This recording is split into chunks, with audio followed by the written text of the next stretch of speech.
Dari Biren, saudara mahasiswa Universitas Al-Muslim Matang Gelumpang II Kabupaten Biren menciptakan sejumlah alat prototipe yang bekerja secara otomatis. Berbagai alat tersebut merupakan bentuk kreativitas mahasiswa dalam mengembangkan teknologi elektronika. Mahasiswa jurusan Informatika Universitas Al-Muslim Matang Gelumpang II Kabupaten Biren menciptakan sejumlah alat prototipe yang dikontrol secara otomatis. Sejumlah alat ciptaan mahasiswa tersebut seperti alat orang-orangan elektrik yang bekerja secara otomatis ketika sawah petani didatangi hama seperti burung pipit, tikus, dan jenis hama lainnya, maka secara otomatis alat tersebut akan bergerak.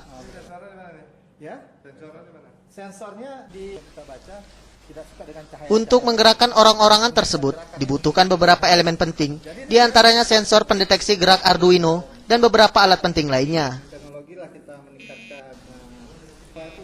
Selain alat pengusir hama, para mahasiswa juga menciptakan sejumlah prototipe lainnya seperti pengontrol lampu taman berbasis audio dan alarm pengontrol rumah dari gangguan maling. Menurut M. Johan, Kepala Lab Robotik dan Multimedia, alat tersebut murni ciptaan kreativitas mahasiswa, terutama para mahasiswa semester akhir.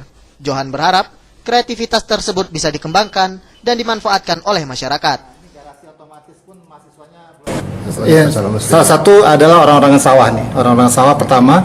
Yang kedua adalah smart home anti maling ya. Jadi rumah yang kalau ada maling dia akan memberikan alarm dan lampu peringatan. Yang ketiga adalah lampu taman otomatis melalui sensor suara. Jadi dengan sensor suara kita bisa menghidupkan dan mematikan lampu taman, sirine, dan kipas angin yang ada di taman. Ini semua ciptaan sendiri mahasiswa atau bagaimana ini? Sebenarnya ini memang sudah diciptakan, tapi bukan di kampus ini. Mungkin di Cina ada, kita ambil dari penelitian-penelitian yang lain, mungkin di Jawa, tapi kita kembangkan. Kita kembangkan lebih jauh. Macam sawah ini, orang-orangan sawah ini relatif belum ada, karena di Aceh yang banyak. Tapi kita ambil dari mengusir tikus pakai suara, kemudian ada mengusir hama wereng dari cahaya, kita campurkan. Jadi ada 3 penelitian, kita jadikan 1 penelitian. Jadi dengan 1 ini, kita dapat mengusir 3 hama dari padi-padian atau sawah seperti itu. Dari Biren, Rahmat melaporkan untuk Puja TV.